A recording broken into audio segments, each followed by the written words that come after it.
बिना भेदभाव के शासन की योजना का लाभ हर गांव को, हर गरीब को, हर किसान को, हर नौजवान को, समाज के हरेक तबके को देने का कार्य हो रहा है। वहीं दूसरी ओर समाज और राष्ट्रद्रोही तत्वों को अपने गले का हार बनाने वाला महाअघाड़ी के नाम पर एक महाअघाड़ी गठबंधन भी कांग्रेस के नेतृत्व में आपके बीच में है। न उनके पास नीति है, न देश को आगे बढ़ाने की कोई नीति है, न उनकी नियत साफ है और न उनमें नैतिक बल ही है।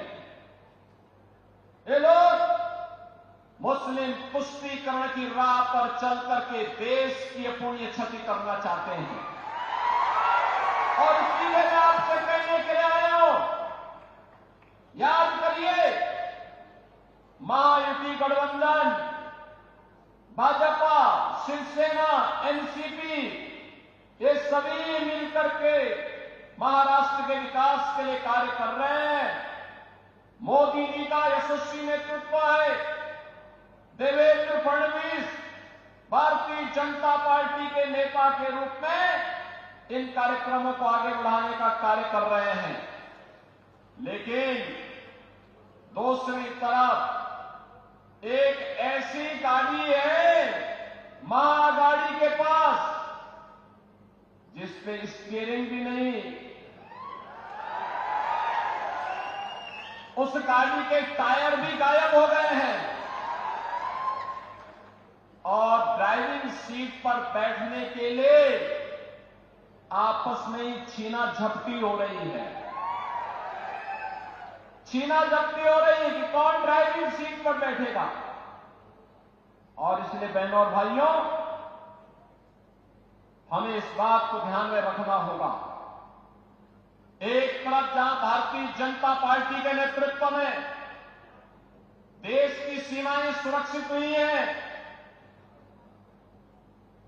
याद करिए जब एक कांग्रेस की सरकार थी, पाकिस्तान घुसपैठ करता था, आतंकी वारदात को अंजाम देता था, बड़ी बड़ी घटनाएं घटित होती थी।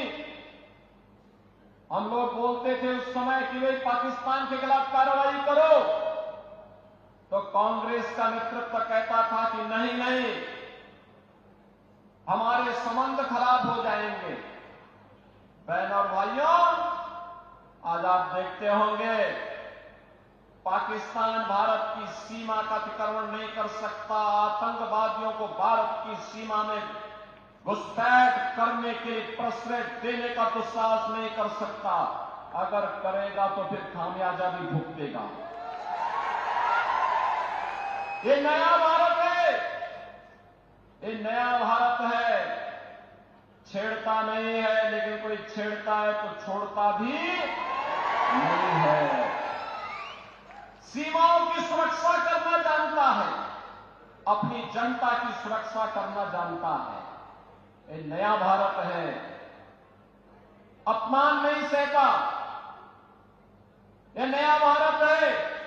IIT, IIM, AIIMS, one district one medical college, हर घर नल की योजना, गांव गांव की बेहतरीन कनेक्टिविटी, यह गरीब के लिए आवास, पीएम आवास योजना में आवास, 80 करोड़ लोगों को फ्री में राशन की सुविधा, 70 वर्ष से ऊपर के हरेक बुजुर्ग को प्रतिवर्ष 5 लाख रुपए की फ्री में स्वास्थ्य की सुविधा उपलब्ध करवाने का कार्य हो, या फिर अन्य अनेक गरीब कल्याणकारी योजनाएं, यह तो मोदी जी के नेतृत्व में भारतीय जनता पार्टी की सरकारें कर रही हैं।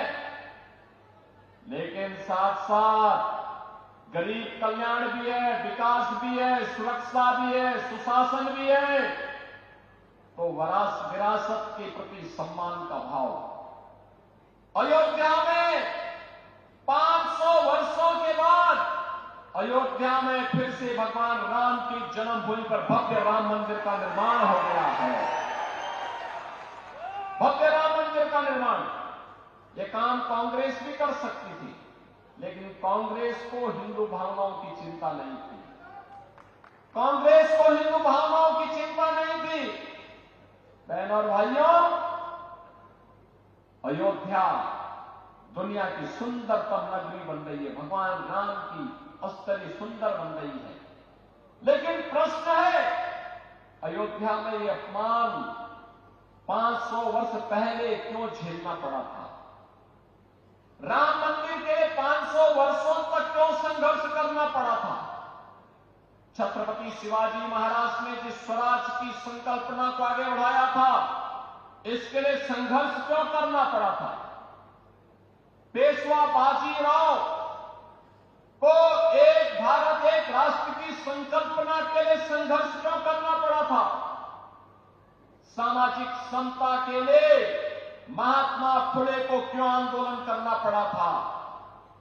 बहनों और भाइयों, एक विधान सब समान, इसका आह्वान करने वाले बाबा साहब डॉक्टर भीमराव अंबेडकर को क्यों संघर्ष करना पड़ा था?